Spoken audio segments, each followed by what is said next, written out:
You enter the gym to find Stepford by himself, on the edge of Shelley's broad shoulder. He looks a little bleary-eyed, and he's pacing back and forth.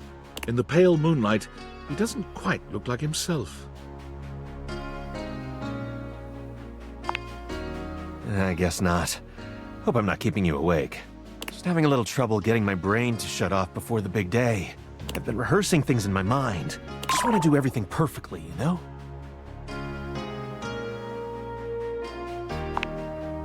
Maybe. I've just never been this nervous before. Stepford shifts in the light, and it cascades down his gorgeous locks, flowing over his muscled shoulders. It's just... I feel so... I don't know. It's strange not spending time looking like a trophy, you know? I mean, I look at myself in this light and I seem so... dull. My golden luster seems to have been replaced entirely by tarnished silver. If I lose that competition, I'll be an utter laughingstock. Would anyone even want a trophy like me?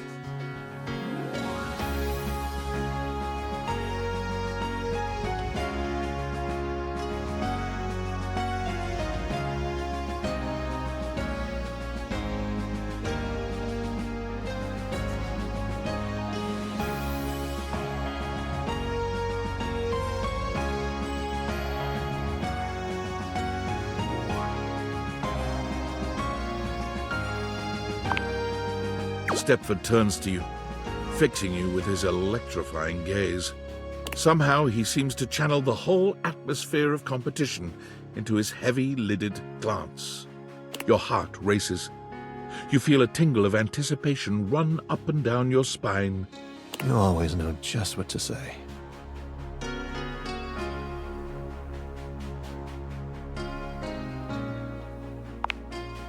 I care about you too. The moonlight streaming off Stepford's beautiful body is intoxicating. He looks like a Greek god, but with a subtle vulnerability that makes you feel so very needed. He takes a step towards you. Here I am, the night before the biggest contest of my life. And it's all because of you. Now, if only I could get some sleep.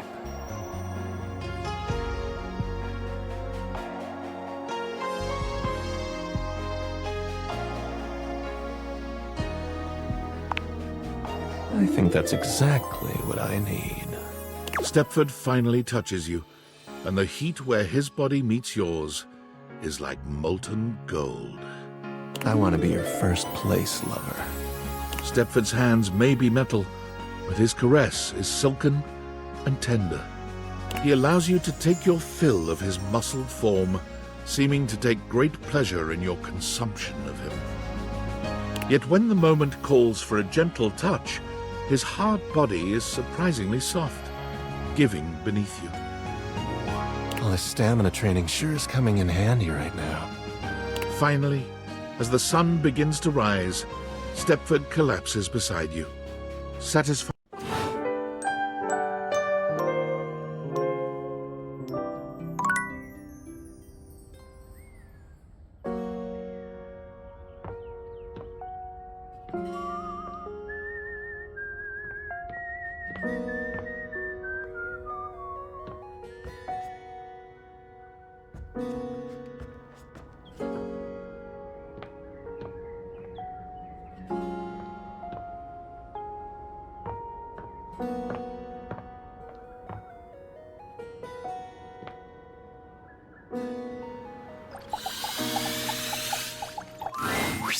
All's well here in the living room.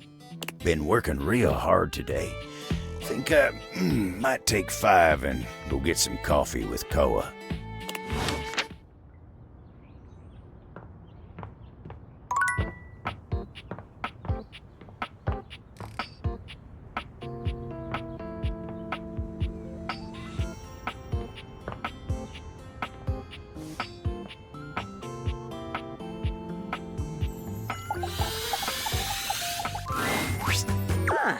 You wish to continue going on practice dates with myself?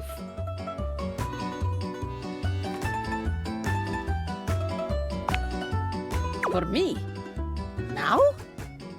This is very sudden, but perhaps not so surprising. You have mastered practice date after all. You have shown that you are more than ready to sail the seas of love. Dasha, however, is not ready for such a conversation. There is much on my mind, and you deserve my mind to be clear. Please, come find me again soon. Yes? In the meantime, I must clear the confusion and uncertainty from my mind with lift!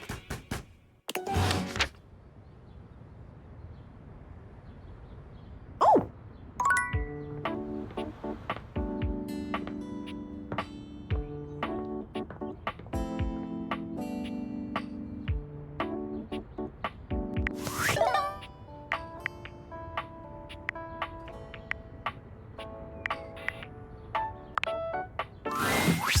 And this is the final look.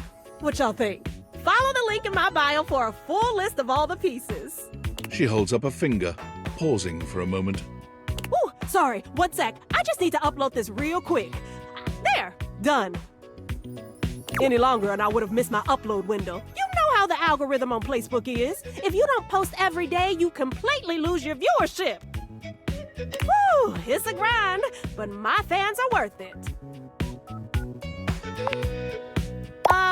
Only the most popular social media app of all time. It's like InstaFan, Sitter, and Knick-Knack all in one, only better. No, like literally. Facebook bought them all out and combined the best parts of them into the social media platform to end all social media platforms. But it's pretty exclusive, invite only, and I don't think humans are allowed.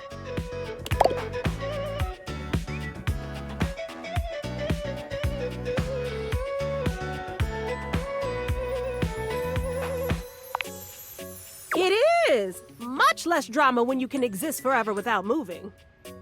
I guess, since you don't have a placebook, I could share my feed with you. Fill you in on all the tea so you're not missing out.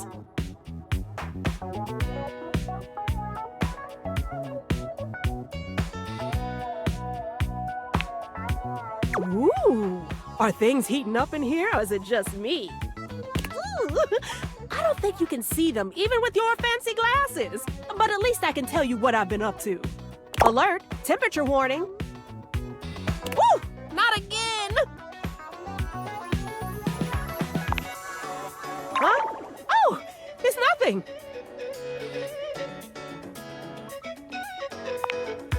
I'm fine, really. It's just a faulty sensor. Forget about it.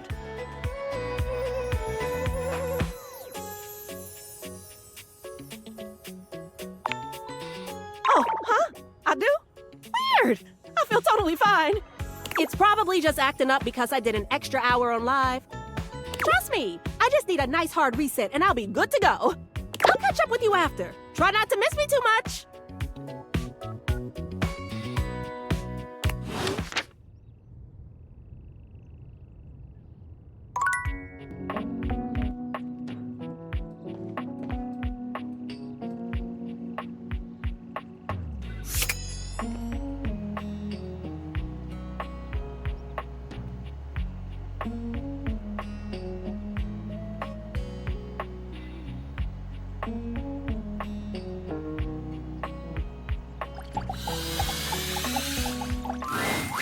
A burly chef stands in your kitchen, looking at you expectantly as he stirs a saucepot. Despite his intimidating stature, there's warmth in the depths of his dark eyes. You must be my new sous chef. I'm Stefan. Hey! Are you ready for prep?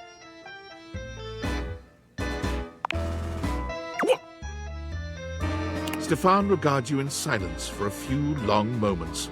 Then why are you here?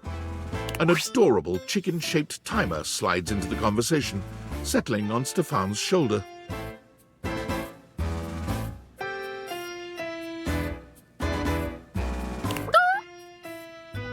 You're right, Mr. Cluckles. I could stand to be nicer. He takes a deep breath, steadying himself, then points dramatically at you. You, what are you doing in my kitchen? This is my kitchen. You must have me confused for someone who thinks this kind of thing is funny. I'm busy. I've got a whole lot of folks to feed, and unless you are here to help, I need you to step out of... Wait. Do you smell that? Yet you possess a nose, do you not? I make do with my hood. Yes, I'm preheated. I know. Thank you, Mr. Cluckles. Always keeping me on track. Like some humans who come in my kitchen just to distract me.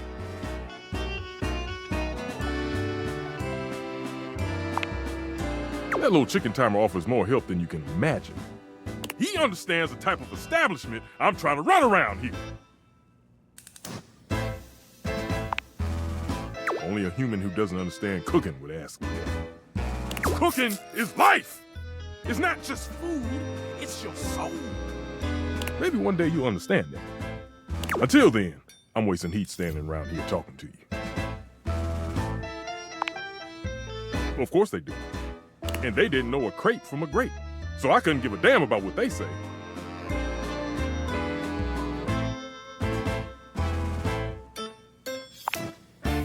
Go on, shoot. Okay, Mr. Cluckles, all prep should be done in 7.5 minutes. Start the timer. And go!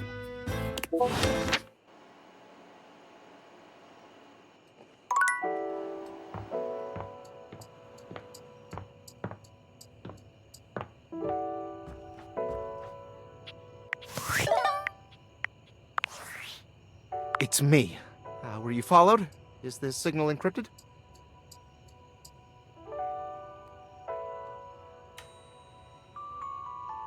It'll have to do. Listen, I've been giving more thought to our previous conversation about the ethical implications of transforming inanimate objects into humans, and I've come to a realization. It's honestly not up to us whether an object should become human. It's up to the object. And if an object expresses desire for personhood, who are we to deny them? I did discover one other interesting piece to all this. After analyzing the data, it appears that certain objects can only become human if the Dateviator user possesses the necessary personality traits. I'm not sure why. I theorize it's because certain character attributes emit an energy vibration on the same resonant frequency as the molecules of a particular inanimate object. But in all honesty, it's likely a mystery that science will never solve.